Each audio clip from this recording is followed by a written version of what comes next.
اعوذ باللہ من الشیطان الرجیم بسم اللہ الرحمن الرحیم السلام علیکم ورحمۃ اللہ وبرکاتہ۔ دوستو، آج میں آپ کے لیے ایک ایسی کہانی اور ایک ایسی دعا لے کر آئی ہوں جو صرف لفظوں کا مجموعہ نہیں بلکہ ایک ٹوٹے ہوئے دل کی صدا ہے۔ یہ ویڈیو ان بھائی بہنوں کے لیے ہے جو ظلم کا سامنا کر رہے ہیں، فلسطین کے ان مسلمانوں کے لیے ہے جن کی ہر صبح گولیوں کی آواز سے ہوتی ہے اور ہر رات روح افزا قتل کا منظر لے کر آتی ہے۔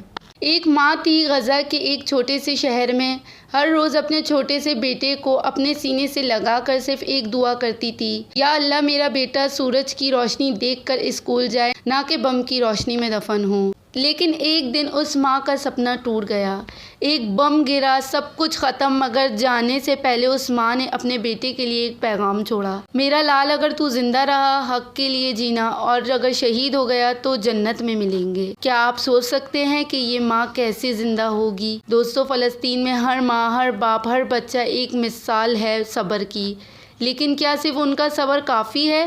کیا ہمارا فرض نہیں بنتا کہ کم از کم ہم اپنی دعاؤں میں انہیں یاد رکھیں؟ دل سے نکلتی ہوئی دعا: یا اللہ، جو ظلم ہو رہا ہے تو اس کا انتقام لے۔ یا رب، فلسطین کے ہر بچے کی حفاظت فرما، ہر ماں ایک دل کو تسلی دے، ہر شہید جو جنت میں اعلیٰ مقام دے، اور ہمیں وہ دل دے جو اپنے بھائیوں کے درد کو محسوس کریں۔ یا اللہ، مسلمانوں کو ایک جسم کی طرح بنا دے، جہاں ایک حصہ درد میں ہو تو پورا جسم بے چین ہو جائے۔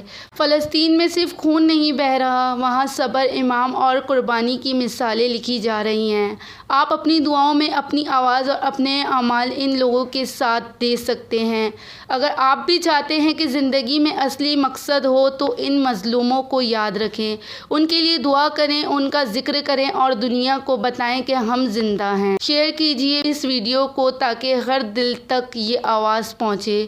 فلسطین زندہ باد، فلسطین کے شہیدوں کو سلام۔ یا اللہ پاک ہماری اس دعا کو قبول کرے اور فلسطین کے مسلمانوں پہ اپنا رحم و کرم عطا فرمائے۔ اگر آپ کو ویڈیو پسند آتی ہے تو آپ اس ویڈیو کو لائک اور شیئر زیادہ سے زیادہ کریں تاکہ اس دعا کے صدقے اللہ پاک تمام شہیدوں کو جنت میں اعلیٰ مقام عطا فرمائے اور ان کے اہل خانہ کو صبر جمیل عطا فرمائے۔ جزاک اللہ۔